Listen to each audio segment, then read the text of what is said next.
for being here as well. Thank you.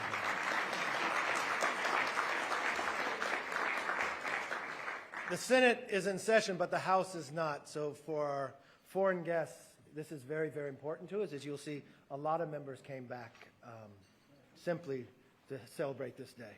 We're glad you came back from the Senate, Peter, too. Well, it's a privilege to host all of you today for this wonderful celebration. You know, this tradition began in 1983 when two proud Irish Americans who didn't see eye to eye. One was the President, Ronald Reagan, a Republican. The other was the Speaker of the House, Tip O'Neill. One was from California, and the other was from the East Coast. They agreed to break bread in honor of their motherhood and their patron saint. Almost every year since, every speaker, every president, and every prime minister has set aside the issues of the day to gather to toast the great St. Patrick. For us who are members, we talk about the relationship that Ronald Reagan and Tip O'Neill had. It was special. No one would ever challenge the conservatism of Ronald Reagan. We believe it's the bedrock of what people should stand with. No one would ever question the liberal views of Tip O'Neill, that he proudly stood for what he believed in. But all of us would honor the relationship those two had. And we talk about the moments and times when they rose to the occasion. It was easy to have political fights, but on some of the most difficult issues, even when it came to Social Security, they used the relationship of being Irish to find the way to put America first. And in that moment, in that time, when they had fiscal problems, they found a way to get together. They would always break bread, share some Guinness, and fight hard for their own personal beliefs. And at the end of the day, America was stronger for that. And it's unique that 40 years later, we're back here again. Now, we have Mike Kelly, Richie Neal as our co-chairs. They do a tremendous job for the Friends of Ireland Caucus. We thank you for the work that you do.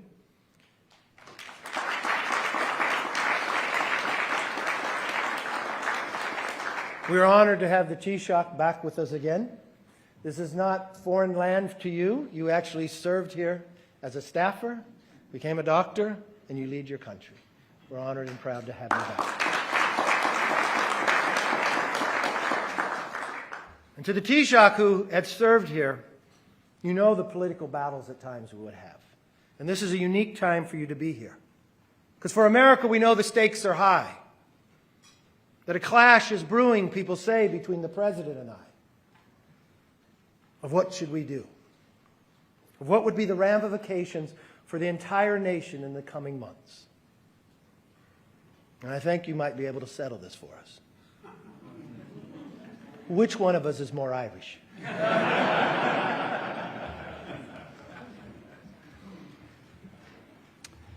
And to President Biden, from one Irish American to another, I want to strive every day to live up to the example of President Reagan and Tip O'Neill. Our positions may be reversed, but our goals can be the same, that we put this country first. I've watched an Irish heritage create bonds. Joe Kennedy became a member of Congress. He was a good member of Congress. And now he has a bigger job and a bigger task as an envoy. And he's going to make sure he fights to keep the peace.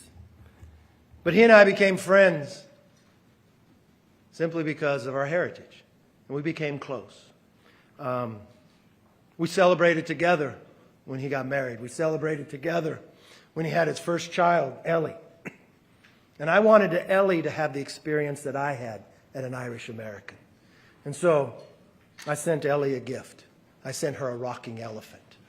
And when Ellie would come to town, Joe would bring her to the office. And I still have this picture where Ellie is holding with Joe and I, and Ellie's making the sound of an elephant with the trunk.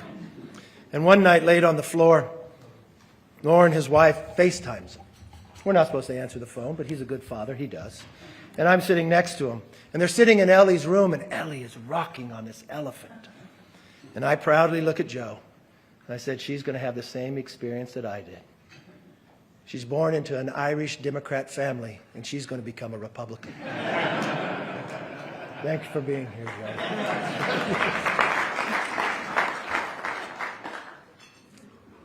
But to many of you, just like me, our Irish heritage means a great deal to us. You see, my great-grandfather came from Ireland in the 1860s, Jeremiah McCarthy. He did why so many other immigrants come to America, to dream of a better land, of a better opportunity. There was a new state in this union, California, so he came across. He worked just like many of the Irish on the railroad. He helped build the railroad when others didn't think it was the right job. He then became a cattle rancher. He had 2 sons who went off. And my father, he became a firefighter like a lot of other Irish. I tried to be a firefighter too. I even took the test. But there was a nepotism clause. So to this day, my mother still does not believe I'm a success yet. But maybe one day I'll be able to be that firefighter. But he left County Cork like so many other Irish. But even though he left his homeland, he never forgot the heritage. He never forgot what it meant to fight for freedom. He never forgot to win the values of friendship, the love for this country. And he always remembered that on one given day, everyone in America is Irish on St. Patrick's Day. I lost my father 23 years ago to cancer. He never had an opportunity to see me elected. He would always try to talk about politics. And if my father was alive today, I don't know if he would come for the State of the Union, but he would come for this lunch. He would want to be here. And so if I may, if I can end with my father's favorite blessing, you know it. May the road rise up to meet your feet. May the wind always be at your back. May the sun shine brightly upon your face. May the rain fall softly in your field. Until we meet again, may God hold you in the palm of his hand. With that, Mr. President, it is an honor to welcome you back, and it's an honor to welcome another Irish American, and hopefully in our quest that we can lead by example of one that started this 40 years ago.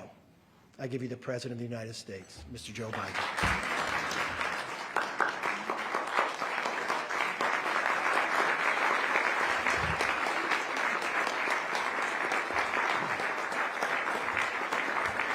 Thank you, thank you, thank you. Thank you. Thank you, thank you, thank you.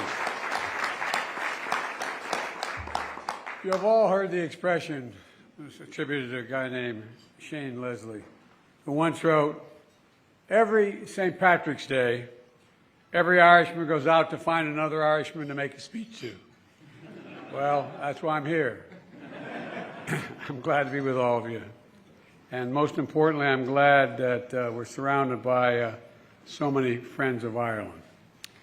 Here in Washington, we've always been able to work across the aisle on Irish issues, no matter what our politics have been, no matter what else we agree or disagree on. So, Mr. Speaker, thank you for bringing us together again. I was trying to think. I think I've made almost every one of them. Don't get hurt, man. We need you. You okay? All right. Mr. Speaker, I want to thank you for bringing us together. And thank you to all the Irish Americans here today who've spent years building a broad bipartisan consensus on the issue of Ireland. You know, Taoiseach, it's great to see you again. We just spent a little time down in the Oval Office, and we just finished an excellent meeting. So now we can enjoy a little bit of a celebration. You know, to all the friends and leaders who travel from Ireland and Northern Ireland, it's wonderful to see so many of you here once more. I stand here today, like most of you, as a descendant of the Blewitts of County Mayo and the Finnegans of County Louth. I was telling the Taoiseach that when I would have as vice president, I'd always have a breakfast for the Taoiseach before he'd go over to see the president for those 8 years. The 7th year, I think it was, Nance, that went in the Taoiseach, I brought him into the Oval, he sat down, And before Barack could say anything, he said, for God's sake, Barack, let the boy come home. Let him come home. I'm sure to God, true story. And he said, you keep sending him to places like Afghanistan, Iraq, and all of let him come home. And you have to help me with the Gaelic expression, 100,000 welcomes. What's the?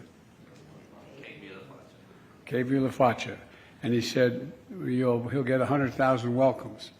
And it was one of but they didn't plan on my bringing my whole family.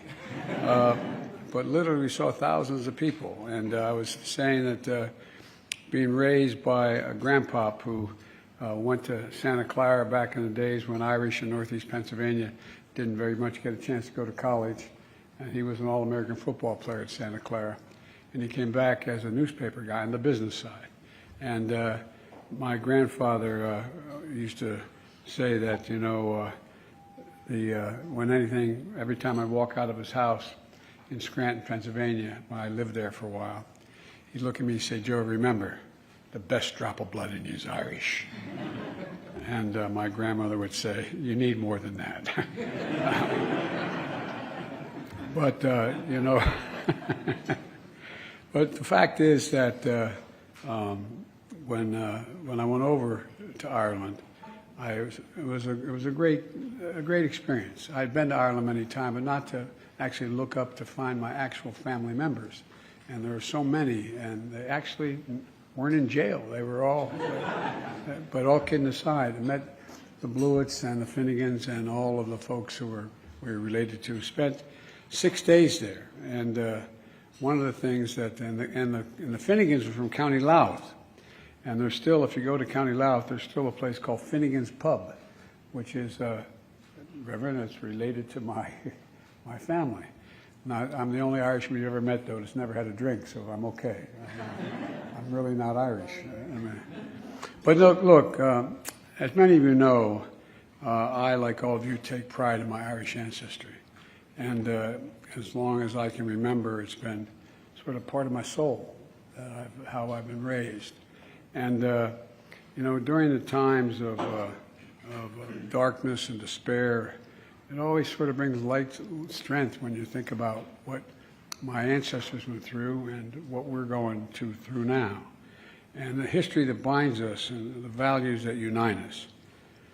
There are values I learned at my grandpop's kitchen table, where he would always, my grandpa's kitchen table, particularly on Sunday after 10:30 Mass at St. Paul's, you get to wander around the table. You never got to sit down when you were a kid, but he had 4 sons, and they'd sit there, and another guy from the newspaper, a guy named Tommy Phillips, who was sort of at the time the David Broder of the Scranton paper, and they'd sit there and they'd talk. And one day, I'm sitting there and talking about a guy that I didn't understand why he was sticking up for him.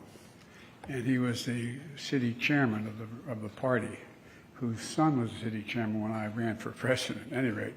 And he was always in trouble. He was sort of like a late Mayor Daley, a brother-in-law on the payroll kind of thing. And so I couldn't understand my grandpop was Mr. Rectitude. And I couldn't understand why he was, so liked him so much. And he reached up, and you could wander the table, he just couldn't sit. And he put his arm around me. He said, Joey, come here. And I knew this was about to be a public lesson for Joey. And he said, you're wondering why I like Patty. And I said, no, Grandpa, no. He said, no, you're wondering. I said, let me tell you something. He'd look at you and say, Ambrose, I'm going to cut your heart out. And he'd mean it. Or Ambrose, I'm going to jump off the bridge for you. Whatever he said he'd do, just remember, do what you say. Do what you say. And he was one of those guys who always did what he said. And the biggest thing for my grandfather was, Joey, never bend, never bow, never kneel, never yield. Never, never. And the values I learned from my mom, Catherine Eugenia Finnegan Biden, she used to say, remember, you're defined by your courage and you're redeemed by your loyalty. You're defined by your courage and you're redeemed by your loyalty. My father's values were similar, but he had a saving grace. There was a Hanafi on his mother's side of the family from Galway. And, my dad was one of those guys who taught all of us that everyone, no matter who they are, everyone is entitled to be treated with dignity and respect. Everybody, not a joke.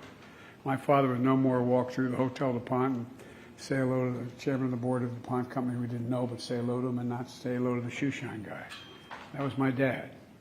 And so, everyone was determined. These are the same values that I and all of you, I think, try to pass down to our children about hope in the future. And more than anything, I believe this hope is what beats inside the heart of all of us and all of our people. The idea that there's nothing beyond our capacity if we work at it hard enough. For generations, it was hope that brought our countries together in war and in hardship, and hope that inspired so many of our ancestors to reach for a future of greater peace and greater security and possibilities. To this day, I think hope still brings us together. Hope. I used to drive Barack crazy because I'd always say to him, Mr. President, the country will never be more optimistic than their president. It's all about hope. It's all about hope. And to this day, hope still brings us together and going to allow us to achieve big things, in my view. It's important to keep that in mind, that as we approach the upcoming anniversary of the Good Friday agreements. I wish George was here, George Mitchell, who spent a long time, hard to believe, 25 years ago this year, that the agreement was made. It was delivered nearly 25 years of progress in Northern Ireland, which at the time nobody, I thought was possible. There were still people getting killed, still people getting shot, still people at war with one another. For years, people found ways to work across party lines and above the differences to make all this happen. But it was a real struggle, but people never gave up. And as I said, giants like George Mitchell devoted his life to this building and the Congress and the Senate, but he also, he never backed down. He never gave up. And the Northern Irish leaders who are here today, they took a lot of brave steps that were necessary so that their children might have a better future. And Northern Ireland leaders that are here today, let me say how important it was to see you standing shoulder to shoulder with the Chief Constable Byrne after your and affirming your commitment to the future following the attempted murder of Detective Chief Inspector Caldwell. We'll all have to continue to work to protect peace and stability. And I met out in San Diego with the British Prime Minister, and we talked about our commitment to the Windsor Framework. It's a vital, vital step, and that's going to help ensure all the people of Northern Ireland have an opportunity to realize their full potential. And I just keep reminding my family and anybody near me that I'm a big fan of Seamus Heaney, and when he passed away, his wife was kind enough to send me a long handwritten note and a copy of his poems that he had, some of which he had written by hand. And one of his Cura Troy is one of my favorite. And he used the phrase, and he said, remember that history says don't hope on this side of the grave, but then, once in a lifetime, the longed-for tidal wave of justice rises up, and hope and history rhyme. I think we have a chance to make hope and history rhyme, with all our differences. I think those of us who have been coming to this dinner a long time have never been in a case where, from the perspective of the public, the parties and the politics have been so divided as it is now. But I agree with the speaker. There's no reason why we can't find common ground. There's no reason why we can't hope to change this direction of the extremes in both our parties are pushing. I think it's important. I think it's really important. And that's the power of friendship. I think it's the power that's the strength of our partnership if we work at it. And simply put, I think it's the Irish of it. I think it's the Irish of it. So I hope we can turn this breakfast into a more of an everyday relationship, the way we treat everyone in this Congress, to There's so many possibilities we have. We can disagree on details, but there's nothing, as I always say, just remember, we're the United States of America. Nothing is beyond our capacity. Whatever we've set our mind to in the past, we've done, no matter what. Let's remember that. That's who the hell we are. That's who we have to continue to be. And that's why I'm here. I'm so proud to introduce the Taoiseach.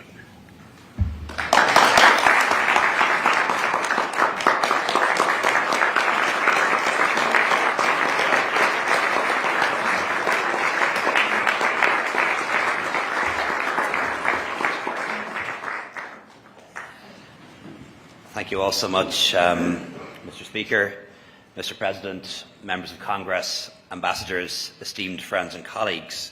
It means so much for me to be back here again as leader of our country on our national holiday, and I'm very pleased that I'm joined in the room by political party leaders from Ireland and Northern Ireland, including Jeffrey Donaldson, Mary Lou MacDonald, Michelle O'Neill, Colm Eastwood, Naomi Long and Doug Beattie, and also the Secretary of State for Northern Ireland, Chris Heaton-Harris. It's great to have us all in the same room, and it's been good to be able to interact with each other over the past couple of days. And I have to say, it's a pleasure to be sat next to the Speaker and the President, not to keep the peace, but rather to thank them for doing so much to protect and promote peace and prosperity on the island of Ireland. So congratulations, Speaker McCarthy, on your election to this great office, and thank you so much for continuing the tradition of the Friends of Irish Luncheon. I know 2 years ago, in your St. Patrick's Day message, you said that on this day, everyone is Irish, a sentiment that I think will find unanimous bipartisan support. And I have to say, everyone in Ireland is proud that an Irish American holds the Speaker's gavel, and we wish you the very best in your term as Speaker, and I look forward to working with you on areas of common interest. As was mentioned earlier, it was on St. Patrick's Day in 1981 that a great American president, Ronald Reagan, first spoke of the search for a just and peaceful solution in Northern Ireland. Through successive administrations, members of Congress, the US has played a central role in helping us to find that solution. You made political interventions at pivotal moments, built relationships across parties, and supported communities. And through your contribution to the International Fund for Ireland, you encouraged dialogue and made peace building possible. The IFI's vital work continues today, thanks in no small part to the advocacy of so many of you here in the room today, and we are so grateful for that. And as a nation, we will be forever grateful to the Friends of Ireland Caucus for your commitment to Ireland North and South. Mr. Speaker, this year is the 40th anniversary of the first Friends of Ireland lunch hosted by Speaker Tip O'Neill, and I had the pleasure to meet his daughter only the other day, and also attended by Ronald Reagan. Reagan and O'Neill shared a vision of the role that the US could play in promoting and securing peace, helped achieve the impossible. And Mr. Speaker, as you know, this year is also the 25th anniversary of the Good Friday Agreement. That landmark achievement was made possible because people chose to believe in the potential for peace and the promise of a better future. A bit like that American way of believing things, that anything, in fact, is possible. The efforts of the parties in Northern Ireland and the Irish and British governments would not have succeeded without your input and steadfast support from all our friends and partners here in the US. A cycle of violence that ravaged the island for 30 years or more was broken, and history was made with a remarkable peace agreement based on political leadership, vision and compromise. And now we have to complete that work and fulfil the agreement's promise, not just of peace but also of reconciliation, to build a shared island together. I know that the people of Northern Ireland want to see their political assembly and devolved government back up and running, and their politicians working to improve their lives. So much has been achieved since 1998, and today new generations of young people are growing up with no memory of the conflict their parents endured. And as somebody who grew up in the 80s and 90s, when political violence was an almost everyday occurrence, that is something to be profoundly grateful for. I believe there are now incredible opportunities for economic development in Northern Ireland, especially with the potential of the Windsor Framework recently agreed between the European Commission and the EU Government. Our task now is to complete that mission and to help the people of Northern Ireland to build a more peaceful and more prosperous future together. Mr. Speaker, today we must also remember how Russia is attempting to deny the people of Ukraine any kind of future through its brutal invasion.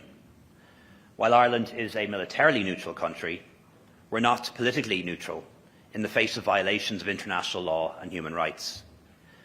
The past 13 months have united us all who believe in freedom and democracy, in the rule of law and the UN Charter. And we stand with Ukraine because silence means surrender, and will not stay silent when liberty, freedom and fundamental human rights are being attacked. So